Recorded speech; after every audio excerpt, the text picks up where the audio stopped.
हाँ जी, नमस्कार। मैं आशीष पांडे आप सबका स्वागत करता हूँ अरुणिका स्टडी में। और आज हम लोग करंट अफेयर करने वाले हैं।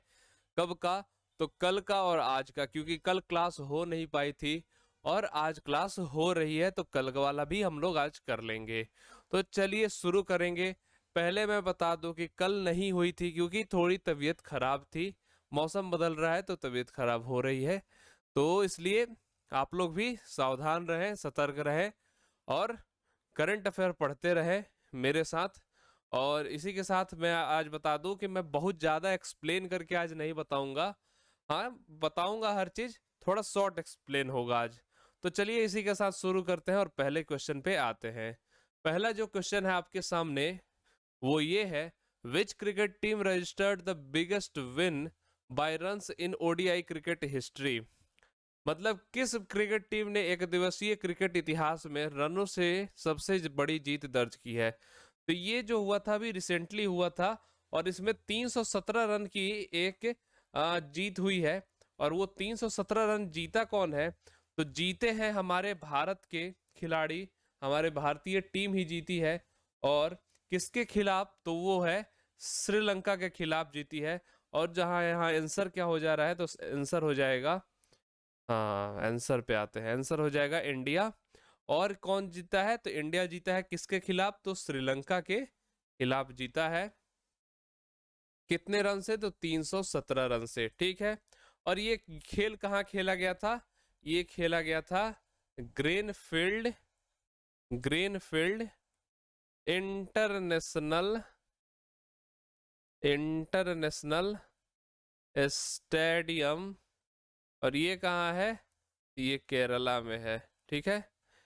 ठीक, चलिए आगे बढ़ते हैं, अपने अगले क्वेश्चन की तरफ आते हैं। अगला जो क्वेश्चन है वो है, who holds the most number of ODI centuries at home ground. क्योंकि वो उसी गेम में ऐसा भी हुआ था, ये भी कीर्ति बना था एक। तो चलिए इसका भी आप लोग सही जवाब बता दीजिए कि घरेलू मैदानों पर सबसे ज्यादा वनडे शतक किसके नाम है। तो इसका जो सही जवाब होगा, इसका जो सही जवाब है वो विराट कोहली है। क्योंकि इन्होंने अपना उसी मैच में 20वां सेंचुरी लगा के क्या किया है, सचिन तेंदुलकर का रिकॉर्ड तोड़ा है। और सचिन तेंदुलकर का क्या रिकॉर्ड था? तो उनका रिकॉर्ड था 19 सेंचुरी का। 19 सेंचुरी का उनका रिकॉर्ड था, ठीक है। तो वो इन्होंने ध्वस्त कर दिया है उस रिकॉर्ड को, ठीक। तो सचिन तेंदुलकर का था 19, और ये है भाई साहब जो दोहरा शतक मारने में अव्वल रहते हैं। और ओडीआई क्रिकेट इतिहास में सबसे ज्यादा इंडिविजुअल स्कोर इन्होंने किया था किसके खिलाफ? श्रीलंका के खिलाफ ही। और वो क्या था?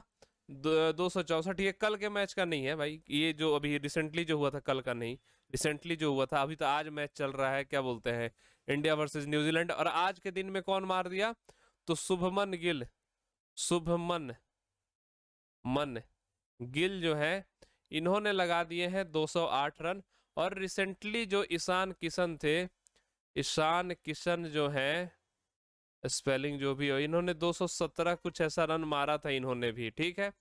तो अभी तक टोटल कितने प्लेयर हो गए दोहरा शतक मारने वाले? टोटल जो प्लेयर हो गए डबल सेंचुरी मारने वाले, इसके साथ साथ जान लीजिए वो कितने हो गए? 8 हो गए, जिसमें से 5 इंडियन है, ठीक है। 5 इंडियन है। और टोटल डबल सेंचुरी, ये तो प्लेयर हो गए, ठीक है। सेंचुरी, डबल सेंचुरी कितनी लगी है ओडीआई में? तो वो हुई है, वो कितनी हो गई है? वो आई थिंक 10 हुई है, क्योंकि अकेले रोहित शर्मा ने 3 मार दिया है, ठीक। तो रोहित शर्मा ने ही 3 मार दिया है। 219, 205 या और 264 ऐसा कुछ है इनका रन का, ठीक है। तो चलिए अब इसी के साथ आगे बढ़ते हैं और अगले क्वेश्चन की तरफ आते हैं। अगला जो क्वेश्चन है वो आपके सामने है। और क्वेश्चन ये है, NTPC REL signed MOU with which state government for cooperation in renewable energy development। मतलब NTPC REL जो होता है, REL का मतलब हो गया रिन्यूएबल एनर्जी लिमिटेड करके ये इसका नाम रहता है, ठीक। ने अक्षय ऊर्जा विकास में सहयोग के लिए किस राज्य सरकार के साथ समझौता ज्ञापन का पर हस्ताक्षर किया है, ठीक। तो इसका सही जवाब आपको बताना है। और इसका जो सही जवाब है, एक्चुअली बात क्या है कि ये दो स्टेट, एक स्टेट और एनटीपीसी ऑर्गेनाइजेशन के बीच ये डील हुआ है, एक एमओयू साइन हुआ है। तो इसमें होगा क्या कि ये रिन्यूएबल एनर्जी प्रोजेक्ट पे ये लोग उस काम करेंगे, उसी में ऐसा कुछ इन लोगों का एमओयू साइन हुआ है। तो ये हुआ कहाँ था? तो ये दिल्ली में हुआ था। और किसके साथ हुआ है? तो ये त्रिपुरा जो गवर्नमेंट है उसी के साथ ये हुआ है। तो त्रिपुरा गवर्नमेंट के साथ हुआ है। तो चलिए बता दें कहाँ हुआ था। तो ये न्यू दिल्ली में हुआ था। ये जो जो भी मीटिंग इसकी हुई थी न्यू दिल्ली में ही हुई थी। ठीक। एनटीपीसी का मैं बता दूं फुल फॉर्म क्या होता है। एनटीपीसी एक रेलवे का एग्जाम भी होता है, वो नहीं समझ लीजिएगा। नॉन टेक्निकल पॉपुलर कैटेगरी कुछ ऐसा नाम होता है उसका। इसका नाम होता है thermal national thermal power corporation. अरे कॉर्पोरेशन, अरे स्पेलिंग अब आप लोग देख लेना भाई, कुछ एरर होगा। ठीक। इसकी स्थापना कब हुई थी? तो 1975 में। और हेडक्वार्टर का है न्यू दिल्ली में। ठीक। और ये जो है त्रिपुरा के बारे में बात कर ले, इन्हीं के बारे में। यहाँ के सीएम कौन है? वो है मनीक शाह। और गवर्नर कौन है? गवर्नर है सत्यदेव सत्यदेव नारायण आर्य। ठीक। ये इनके गवर्नर है। ठीक। इतनी चीजें आप लोग को मालूम होनी चाहिए। जो जो मैंने लिखा है हर एक चीज आपको मालूम होना चाहिए। ठीक। चलिए इसी के साथ आगे बढ़ते हैं, अपने अगले क्वेश्चन पे आते हैं। अगला जो क्वेश्चन है वो है world economic forum held at Davos, this is the dash number of edition. ठीक है, यहाँ पे फुल स्टॉप होगा, इस जगह पे एक फुल स्टॉप होगा और उसके बाद एक क्वेश्चन है। मतलब ये कौन सा एडिशन था ये? ठीक है, डावोस में आयोजित विश्व आर्थिक मंच यह संस्करण की डैश संख्या है। मतलब कौन से नंबरवा है ये आपको बताना है। तो इसका जो सही जवाब है ना, इसका ये वर्ल्ड इकोनॉमिक फोरम आप लोग जानते हैं क्या होता है? ये एक तरह से ये स्विट्जरलैंड का है। ये एक एनजीओ टाइप एक ऑर्गेनाइजेशन है। ठीक है, तो ये वहीं पे ये 1971 में बना था। तो इसी का हर साल मतलब एक इकोनॉमिक फोरम वगैरह ये होते रहता है। तो वही हुआ है इस बार। तो ये जो इस बार जो हुआ है वो 53वां हुआ है। कौन सा? 53 नंबर वाला ये हुआ है। ठीक। तो जैसे मैंने इसके बारे में बता रहा था कि वर्ल्ड ईएफ जो भी है, इसका जो हेडक्वार्टर जो है, हेडक्वार्टर कहाँ है? तो स्विट्जरलैंड में एक जगह है कोलोंजी। कहाँ है? तो स्विट्जरलैंड में है। स्विट्जरलैंड में है। ये बना कब था? तो 1971 में ये बना था। ठीक।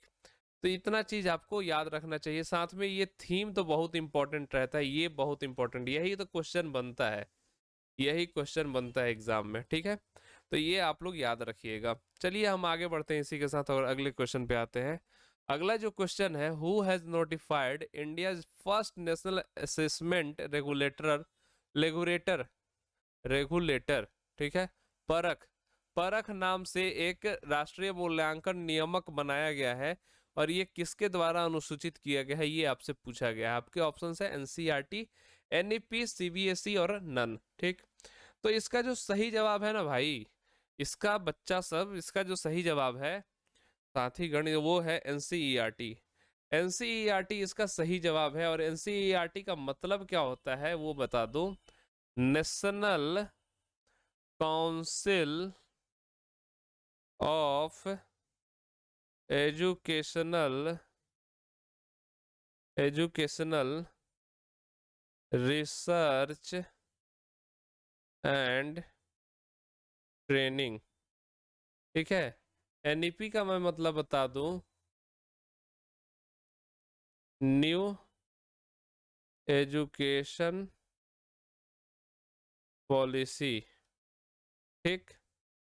सीबीएसई का central board of secondary education. ठीक। ये सब आप लोग याद रखिएगा, ये केवीएस के एग्जाम में पूछा जा सकता है। ठीक। तो ये जो परख इनिशिएटिव है, परख क्या है? तो परख का भी मैं बता देता हूं कि इसका फुल फॉर्म क्या है। ठीक है, ये रेगुलेटर एक तरह बनाया गया है, मूल्यांकन करने का एक तरीका बताया गया है। परफॉर्मेंस, पी से परफॉर्मेंस, ए से अप्रेजल, ठीक है, आर से रिव्यू, फिर ए से आ रहा है एनालिसिस,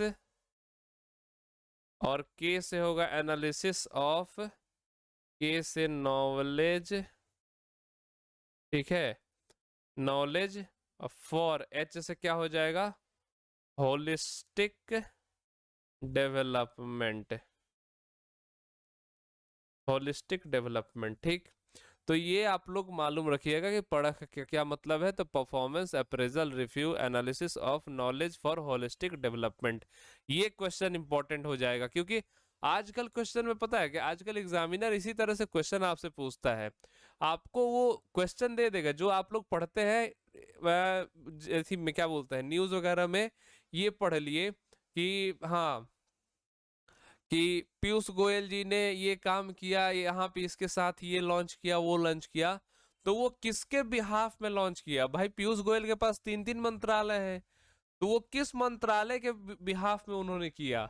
तो ये आपसे क्वेश्चन पूछा जा सकता है, ठीक है। तो इस तरीके से आप लोग मालूम रखिएगा कि ये सब चीजें आप लोग पढ़ के रखिएगा, ठीक। चलिए आगे बढ़ते हैं, अपने अगले क्वेश्चन पे आते हैं, और अगला जो क्वेश्चन है वो आपके सामने है स्क्रीन पर, और क्वेश्चन है कि कोलम जिला देश का पहला संविधान साक्षर जिला बन गया है, कोलम किस राज्य का जिला है? ठीक है, ये क्या हुआ है कि एक ऐसा जिला है ना जहां पे सारे लोगों को कॉन्स्टिट्यूशन के बारे में जानकारी हो गई है, सब लोग कॉन्स्टिट्यूशन पढ़ लिए हैं, तो इसीलिए क्वेश्चन बना है Kollam district has become the first constitution literate district in the country. ठीक है, ये क्वेश्चन आपके सामने यहाँ पे है। तो इसका जो सही जवाब है ना, कोलम जो आप लोग नाम से ही समझ गए होंगे कि कहाँ का स्टेट होगा, ये है कहाँ का, कहाँ गया अरे पेन, ये केरला का ये स्टेट है, ठीक है। और केरला के जो चीफ मिनिस्टर है पिनरई विजयनन, इन्होंने ही 15 जनवरी को ये बताया था, इसके बारे में इसकी घोषणा की थी एक समारोह में, ठीक है। और घोषणा करके ये बताया कि ये क्या हो गया है कि कॉन्स्टिट्यूशन लिटरेट स्टेट हो गया। अब ये हुआ कैसे, ये जान लीजिए कि ये हुआ कैसे। तो 7 महीने का एक कैंपेन चला था, और कैंपेन में क्या हुआ था, तो कैंपेन में हुआ था कॉन्स्टिट्यूशनल लिटरेसी, ये एल है, लिटरेसी, और इसको बोले हैं कैंपेन, ठीक है। ये 7 महीने का कैंपेन का नाम क्या था, कॉन्स्टिट्यूशनल लिटरेसी कैंपेन। इसमें क्या हुआ ना, इसमें हुआ ये, इसमें सब लोगों को कॉन्स्टिट्यूशन के बारे में समझाने लगा गया, उनके क्या क्या अधिकार हैं, क्या क्या कानून है, उसके बारे में बताओ, ताकि सबको एक सर्टिफिकेट दे दी गई, और उसके बाद घोषणा कर दी गई कि सब लोग कॉन्स्टिट्यूशन पढ़ लिए, ठीक। यही हुआ था। बढ़ते हैं हम लोग अपने क्वेश्चन, अगले क्वेश्चन पे। मैं भी मान लेता हूँ आप लोग ये क्वेश्चन पढ़ लिए, याद कर लिए, और एग्जाम में आएगा तो सही उत्तर दे देंगे। तो चलिए, सर्टिफिकेट मैं नहीं दूंगा इसके लिए, आगे बढ़ते हैं, अगले क्वेश्चन पे आते हैं। अगला जो क्वेश्चन है, which of the following state has organized Ganga Sagar Mela on Makar Sankranti? निम्नलिखित में से किस राज्य ने मकर संक्रांति पर गंगा सागर मेला का आयोजित किया है? ठीक है, तो ये क्वेश्चन बहुत इंपॉर्टेंट हो जाता है, क्योंकि फेस्टिवल वगैरह से क्वेश्चन पूछता है, तो इसी तरीके से आपसे क्वेश्चन पूछेगा। और ये गंगा सागर जहां होगा वहीं गंगा सागर मेला लगेगा। तो ये कहाँ पे है, वेस्ट बंगाल में है, जहां गंगा, बे ऑफ बंगाल ये सब मिलती जुलती हैं, वहीं पे ये होता है, ठीक है। तो वेस्ट बंगाल में है गंगा सागर, और वहीं पे ये हुआ था मकर संक्रांति के उपलक्ष्य में। और ये कब से कब चला था, तो ये 12 जनवरी से लेकर 14 जनवरी तक ये चला था, ठीक है। ये वहीं पे चला था, और वहीं पे लोग जाते हैं, पूजा पाठ करते हैं। तो चलिए, अब नीचे यहाँ एक्सप्लेनेशन में कुछ कुछ मैं लिखता रहता हूँ, वो सब भी आप लोग देख लीजिए। और बढ़ते हैं हम अपने अगले क्वेश्चन के तरफ। और अगला जो क्वेश्चन है वो ये है कि the 21st edition of the bilateral naval exercise Varuna Varuna between India and which country began off the western seaboard. ठीक है, पूछ रहा है क्वेश्चन आपसे कि भारत और किस देश के बीच द्विपक्षीय नौसैनिक अभ्यास वरुण का 21वां संस्करण पश्चिमी समुद्र तट से शुरू हुआ। तो ये आपको बताना है कि कब से कब चल रहा है, ये चल रहा है और कहाँ ये हो रहा है, किस देश के से हो रहा है, ये सब आपको बताना है। ठीक, तो ये जो है ना, ये हो किसके रहा है, ये फ्रांस के साथ हो रहा है। ठीक है, फ्रांस के साथ हो रहा है और ये 16 जनवरी से लेके 20 जनवरी तक ये चलने वाला है। ठीक, तो इसके बारे में अब चलो हम बता देते हैं आपको इसके बारे में। तो ये हो कहाँ रहा है ये जान लो, ये हो रहा है अरेबियन सी में। ठीक, किसके किसके बीच, इंडिया एंड फ्रांस। ठीक है, कब से कब, 16 से 20 जनवरी।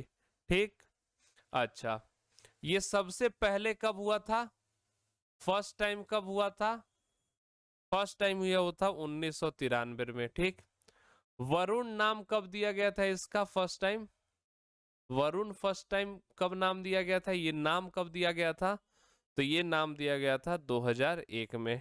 ये से पूरा ढंग से लिखना, मैं तो ऐसे ही शॉर्ट में लिख रहा हूं यहाँ पे।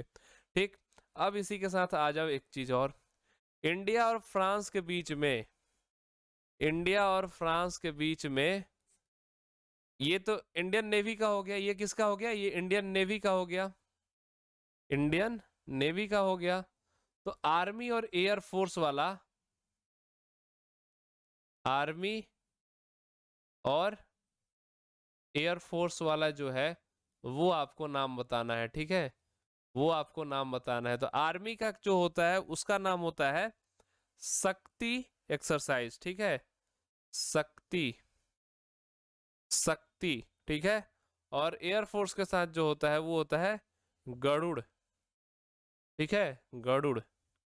ठीक, याद रखिएगा इस चीज को, मैंने पूरी बात बता दी। कब से सबसे पहले ये कब हुआ था, वरुणा एक्सरसाइज कब हुआ था, 1993 में। वरुणा नाम कब दिया गया इसको, तो 2001 में। ठीक है, आगे बढ़ते हैं, अगले क्वेश्चन पे आते हैं। ठीक, बहुत ज्यादा देर नहीं करेंगे किसी क्वेश्चन पे। अगला जो क्वेश्चन है वो है, which of the following country has named Sultan Al Jaber to preside over the upcoming United Nation climate negotiations. ठीक है, क्वेश्चन क्या बोल रहा है, क्वेश्चन नहीं समझे होंगे आप लोग, मैं बता देता हूं कि एक यूनाइटेड नेशन का जलवायु वार्ता होती है एक। ठीक है, उस पे कॉन्फ्रेंस की तरह एक वार्ता होती है और उसकी अध्यक्षता करने के लिए किसी को दिया जाता है जब भी होता है। तो इस बार जो दिया गया है ना, वो दिया गया है सुल्तान अल जबर को। ठीक है, तो ये सुल्तान जी जो है ये किस देश के हैं ये आपको बताना है इसमें। ठीक, तो ये इन जो किस देश के हैं, तो ये हैं यूएई के। ठीक, तो ये यूएई के हैं ये भाई साहब, और ये अब इस बार क्लाइमेट चेंज कॉन्फ्रेंस जो होगा, 28वां क्लाइमेट चेंज कॉन्फ्रेंस जो होगा उसमें ये अध्यक्षता करेंगे। ठीक, यही उसके प्रेसिडेंट बनेंगे। अच्छा, ये होगा कब, तो ये होगा, बहुत दिन है इसमें भाई होने में, 30 नवंबर से 12 दिसंबर 2023 तक ये होगा। ठीक, और इसको शॉर्ट में हम लोग क्या बोलते हैं, तो सीओपी बोल देते हैं, सीओपी। क्यों, क्योंकि ये होता है क्या होता है, सीओपी। सीओपी इसको हम लोग शॉर्ट में बोल देते हैं। ठीक, ये जो संस्करण है वो 28वां है, तो 28 इसमें हम लोग लिख देंगे। ठीक, अब इससे ज्यादा मैं इस पे कुछ चर्चा करूंगा नहीं, बाकी चीज आप लोग सब खुद समझिए, क्योंकि मैं अब ज्यादा कुछ इसमें बोलना नहीं चाहता। अब अगले क्वेश्चन पे आ जाते हैं, अगला क्वेश्चन जल्दी से खत्म करके सेशन को हम लोग एंड करेंगे। अगला जो क्वेश्चन है ये पूछ रहा है, शुक्रयान फर्स्ट जो है ये इसरो वीनस मिशन जो है ये किस वर्ष लॉन्च होने वाला था, क्योंकि इसका डेट बढ़ के अब चला गया 2031 में। ठीक, अब 2031 में ये लॉन्च होगा, पहले ये उसका डेट कुछ और था। ठीक, तो पहले कुछ और डेट था, तो वो क्या डेट था वो आपको बताना है। तो पहले जो डेट था वो ना, वो था 2024 में इसे लॉन्च करना था, लेकिन ये 2024 में हुआ नहीं। अब इससे ज्यादा ये अब कब होगा, तो 2031 में होगा। ठीक, ये आप लोग याद रखिएगा। अब इससे ज्यादा मैं कुछ नहीं करने वाला है। जो लोग चैनल पे नए होंगे, ये टेलीग्राम, इंस्टा, फेसबुक पे हमें फॉलो कर लेंगे, और लिंक जो है वो डिस्क्रिप्शन में दिया हुआ है। और साथ ही मैं बता दूं कि जो लोग चैनल पे नए होंगे, चैनल को जरूर सब्सक्राइब कर लेंगे।